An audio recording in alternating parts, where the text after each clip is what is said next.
Assalamualaikum warahmatullahi wabarakatuh. Bismillahirrahmanirrahim.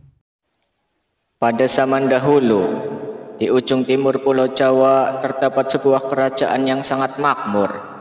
Wilayahnya sangat luas, tanahnya subur, dan perdagangan sangat maju, sebab mempunyai beberapa tempat yang dapat dijadikan pelabuhan sebagai tempat persinggahan kapal laut.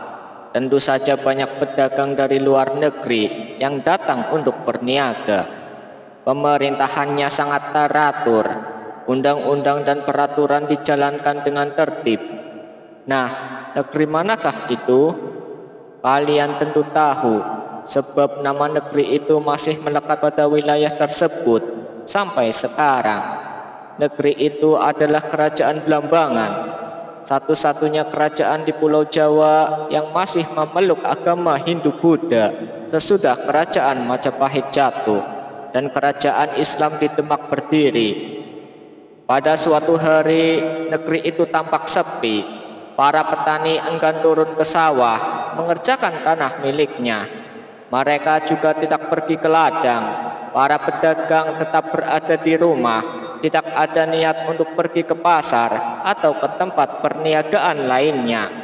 Demikian juga para punggawa kerajaan, baik yang ada di pusat pemerintahan maupun yang ada di daerah.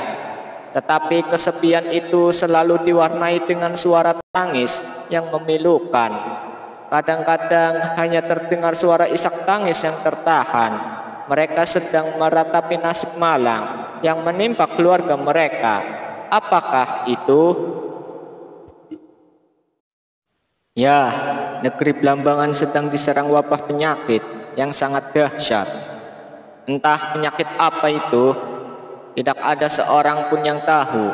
Mereka yang terkena penyakit pada waktu pagi hari akan segera meninggal pada sore harinya. Sedang mereka yang terkena penyakit pada waktu sore hari akan menghembuskan napas terakhirnya pada keesokan harinya. Penyakit dapat menyerang siapa saja, tidak peduli mereka berpangkat atau tidak, kaya atau miskin. Hal itu juga terjadi di Kerajaan Blambangan. Dewi Kasiyan, putri kesayangan raja, juga menderita sakit.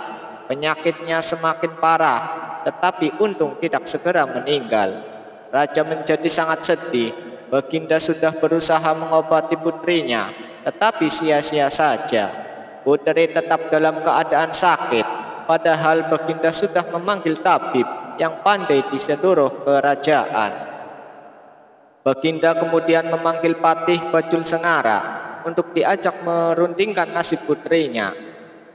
Patih, saya sangat sedih melihat keadaan negeri kita ini, kata Baginda ketika Patih Bajul Sengara sudah menghadap di dalam istana. Ampun Baginda, kita semua memang tidak mampu menghadapi serangan wabah seperti ini. Jerit tangis rakyat kita sangat memilukan, tetapi apa daya kita, keluarga hamba juga banyak yang terkena penyakit dan meninggal, sembah Patih Bajul Sengara. Betul Kakang Patih, apalagi kalau ingat akan keadaan putriku. Tubuhnya kini kurus kering, tinggal kulit pembungkus tulang. Ia seperti sudah mati. Hanya napasnya yang terlihat satu-satu yang menandakan bahwa masih ada jiwa di dalam tubuhnya. Hasinuhun, para tabib yang sangat pandai sudah kita panggil, tetapi hasilnya tidak ada. Lalu apa yang harus kita lakukan? Kita tidak boleh menyerah begitu saja Kakang Patih. Selagi masih ada napas di tubuh kita harus berusaha. Apakah Paduka mempunyai jalan lain untuk mengatasi wabah yang menyerang negeri kita ini? Karena sudah terbukti bahwa para tabib di seluruh kerajaan tidak ada yang mampu melawan wabah yang menyerang negeri kita ini. Kita harus pergi keluar daerah Blambangan, Kakang Patih. Rencana Paduka memang sangat baik, Sinuhun. Lalu siapakah yang kita utus mencari tabib sakti dari negeri lain itu? Karena ini pekerjaan besar, pekerjaan yang menyangkut soal mati dan hidupnya seluruh rakyat kita, maka aku tidak akan mempercayakan pekerjaan ini kepada orang lain. kecuali kepada Kakang Patih.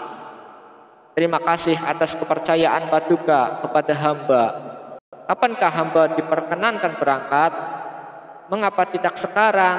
Inilah saat yang paling baik, saat para dewa sedang berkenan menurunkan anugerahnya.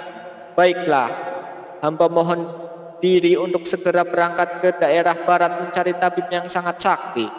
Hamba mohon doa dan restu Paduka.